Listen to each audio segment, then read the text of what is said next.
सभी बच्चे ध्यान दें। आज हम वाटलेस करंट या वाटहीन धारा के बारे में पढ़ेंगे।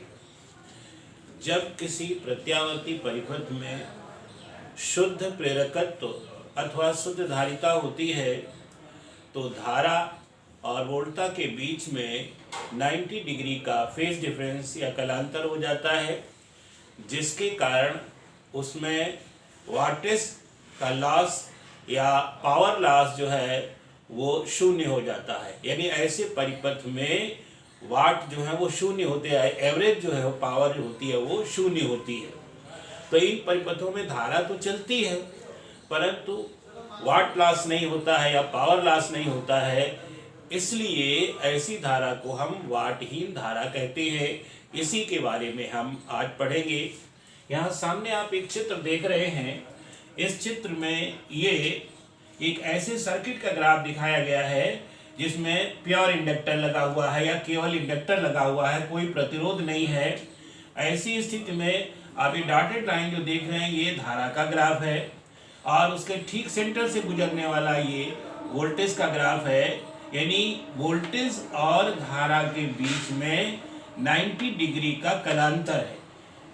अब जब 90 डिग्री का कलांतर है तो जो पावर का ग्राफ प्राप्त होता है वो ये पॉजिटिव हिस्सा है, ये नेगेटिव हिस्सा है, ये पॉजिटिव है और ये नेगेटिव है। अगर इन नेगेटिव और पॉजिटिव को जोड़ दें तो टोटल शून्य आएगा, अर्थात इसमें पावर लॉस जो है वो शून्य होगा। तो इस सर्किट में जो धारा चलेगी वो वाटहीन धारा कहलाएगी। तो इस तरह से हम वाटहीन धारा की परिभाषा अंग्रेजी में समझा रहे हैं, आपको समझें। In a AC circuit having inductance only or capacitance only, current flows but power loss becomes zero. Current flowing in such circuit is known as wattless current. Hindi में जब किसी प्रत्यावर्ती धारा परिपथ में शुद्ध प्रेरकत्व या शुद्ध धारिता होती है तो धारा और वोल्टता के बीच में 90 डिग्री का कलांतर हो जाता है, जिसके कारण परिपथ में पावर लॉस या शक्ति क्षय शून्य हो जाता है।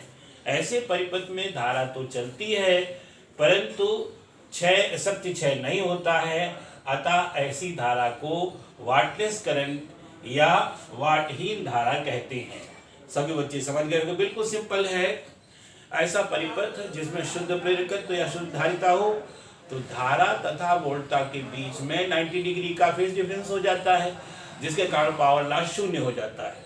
और जब पावर लॉस शून्य हो जाता है तो धारा तो चलती है परंतु पावर लॉस न होने के कारण इसे वाटहीन धारा कहते हैं। इसको आप इस तरह से समझ सकते हैं। अगर किसी सर्किट में शुद्ध प्रेरकत्व यानी केवल प्रेरकत्व है तो वोल्टता और धारा के समीकरण ये हो जाएंगे। V = V0 sin omega t and I = I0 sin omega t -5। बेटा इधर ध्यान दीजिए, यहाँ पर करंट लैग से यानी करंट पिछड़ रही है और करंट पिछड़ने वाला जो सर्किट होता है वो होता है इंडक्टर। इंडक्टर ये समीकरण हो जाएंगे और इन कैपेसिटर में यही समीकरण हो जाएंगे। V = V0 sin omega t and I = I0 sin omega t +5। Not 5, यहाँ पर 90 डिग्री 5 तो मैंने लिख दिया है, न्यूमेरिकल वैल्यू आएगी यहाँ पर π/2 या 90 डिग्री लिख सकते हैं या 90 डिग्री। अब बेटा इधर ध्यान दो, चाहे शुद्ध कैपेसिटर लगा हो या शुद्ध इंडक्टर लगा हो तो यहाँ पर देयरफॉर पावर लॉस या पावर या एवरेज पावर यहाँ निकालेंगे। एवरेज पावर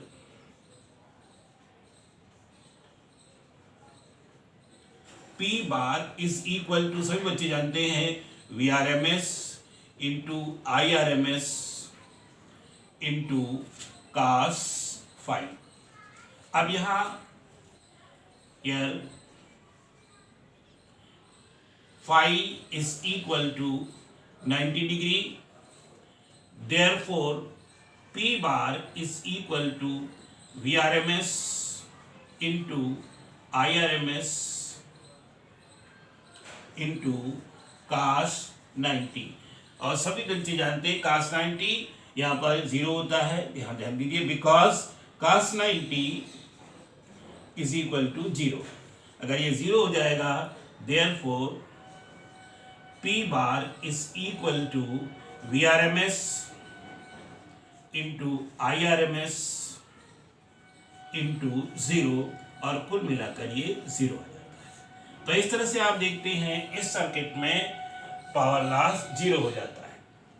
तो फिर एक बात समझ ले, इसको कैसे परिभाषित करते हैं। वाटहीन धारा की परिभाषा हिंदी वाले बच्चे ध्यान से सुने।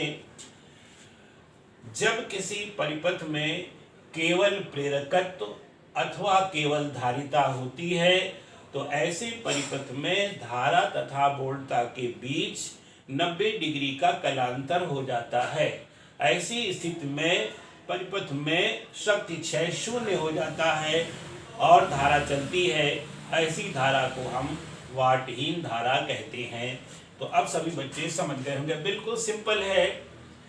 प्योर इंडक्टर या प्योर कैपेसिटर अगर लगा हुआ है परिपथ में, तो वोल्टता और धारा के बीच 90 डिग्री का कलांतर होता है।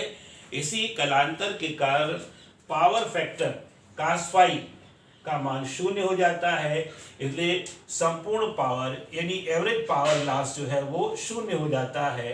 ये सभी बच्चे समझ लें। इसलिए ऐसे परिपथ में चलने वाली धारा को वाटहीन धारा कहते हैं। सभी बच्चे समझ गए होंगे, समझकर इसको याद कर लीजिएगा।